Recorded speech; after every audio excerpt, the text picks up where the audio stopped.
Hi, my name is Brandon Mullen, and today I'm going to talk about some of the key concepts of communication and why I think those are very important for everyone to know, especially if they're going to be coaching future clients at a Thai boxing club.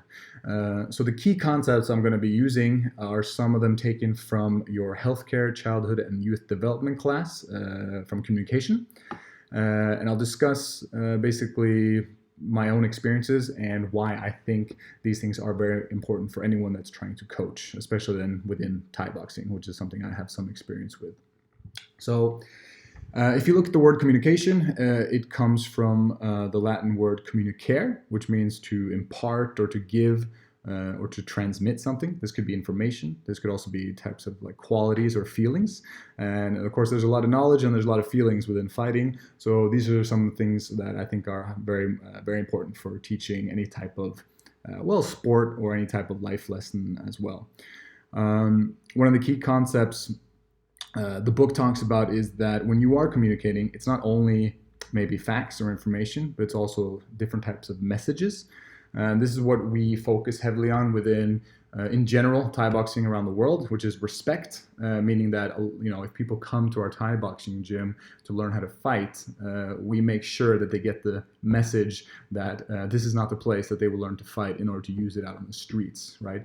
This is a sport that has a lot of respect, and the fighting should be held within a ring under controlled circumstances, and not something where you abuse your newfound skill out in the street. So that's one way we focus on communication, or one of our main focuses of communication, that people understand that very important kind of message and the value of the gym.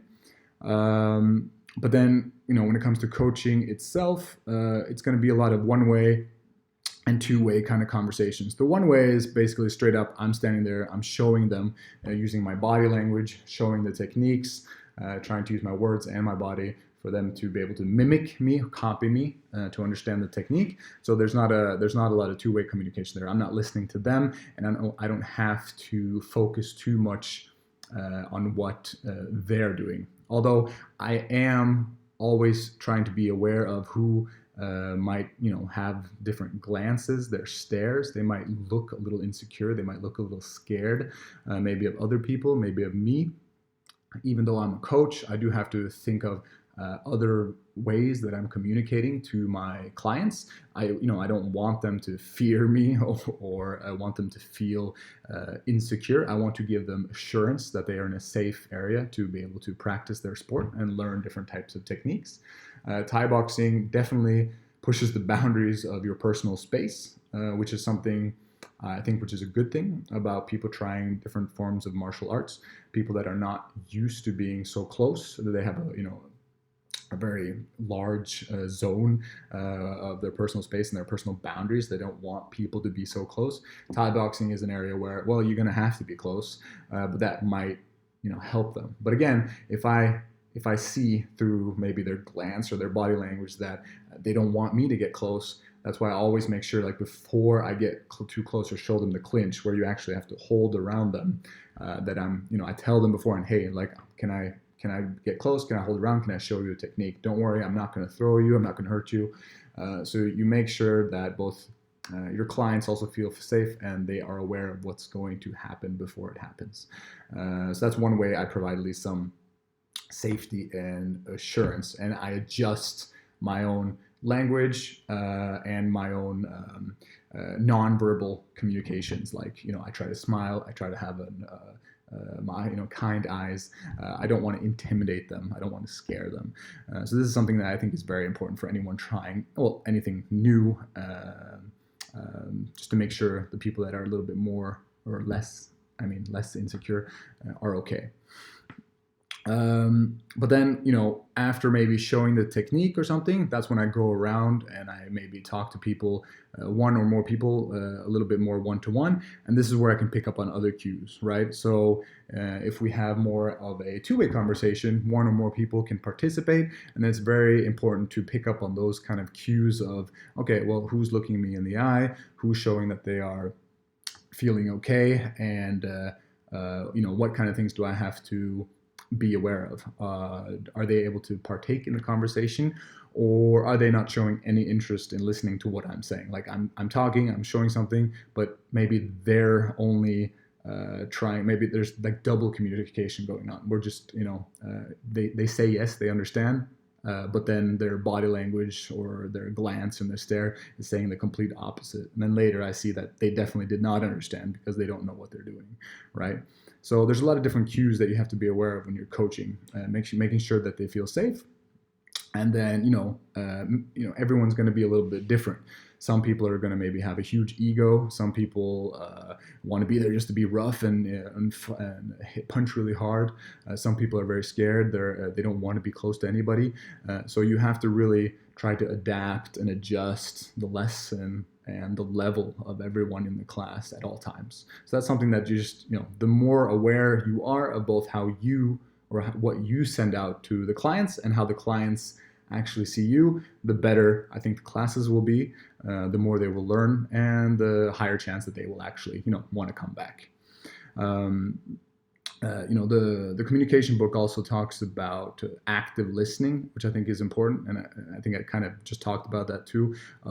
One thing is when I'm speaking to someone, but I also have to make sure that when the other person is talking back to me, that I'm also, again, aware of how I'm listening. Am I listening at all? Am I just letting them talk? And I'm thinking about, okay, well, no matter what, the first thing I'm going to say when you're done is something else. No, I have to be actively trying to listen, meaning I'm paying attention. I'm repeating some things they're saying. I'm making sure that I understand correctly what my client is saying, right? And that can be difficult. Like I see them doing something and I make up my own mind, like, oh, they must mean this, but then I completely misunderstand. They actually meant something else. So when I'm listening, I'm trying to make sure that I'm actively listening, I'm paying attention to them, and I am correct in my understanding of what they are doing. And a few other things that are interesting, I think, to pick up on as a coach is not only how I am perceived by what I'm saying and what my body language is saying, which is important, but also what kind of symbols I'm portraying by the clothes I'm wearing. There can be some symbols used within the Thai boxing community that most people don't know about. For example, if I want to be really cocky one day, the Thai culture, or at least the Thai boxing culture in Thailand, is that if you are really good and cocky, you can wear like pink Thai shorts and kind of tie-dye or fancy bright colors, right? Like here in Norway, that might send out a different signal, which maybe people don't understand, but at least within Thai boxing, that means, oh, he's ready to fight, like he wants to show off. So different symbols, like as a coach, you probably want to be more neutral, be more safe, be more, not authoritarian, but a little bit more neutral, so not showing off too much. But again, to each in their own. Every coach will have a different type of signal they want to send off. My last point, at least for many of the Thai, if you want to teach something, at least within sports and Thai boxing, is that make sure you try to minimize the amount of disturbances in the communication as well. Because usually I play a lot of music in the background because, just creates a safer, more fun vibe as well. You're hitting pads, you're doing techniques, but, make sure the music is off when I'm, if I'm going to be coaching, if I'm talking, I should have the music off. I should make sure everyone is paying attention, right? If there's no discipline in the class, everyone's going to be goofing off, doing their own things. So people won't be they won't be getting a good lesson out of it. There's going to be a lot of things in the way. And again, going back to what I said about different people in the class having different goals, like having too much of an ego, not having respect, these kind of elements really ruin the communication from me as a coach to the others as the client. So you need to be aware of the setting. So that, that can be anything that gets in the way or disturbs the communication, you have to be aware of in order to enhance or make the communication even better. I think those are at least some of my main takeaways from why communication is important. Again, this doesn't just have to be within Thai boxing, but I think it's something everyone needs to be aware of, even if you're a teacher, you're going to be working as a nurse, or you're just dealing with people in general. I think it's a very good skill that you're able to personally reflect. How do you think people recognize you? How do they see you? And then how do you see them? Because sometimes they can be completely different, or like just that's a if you misunderstand each other, sometimes it's completely silly. Sometimes it just means you didn't take the time to actually communicate, or at least ask the other person if you have a common understanding of what was being said. So yeah, in general, I think if people were better at communicating, the world would probably be a better place. But thank you for listening.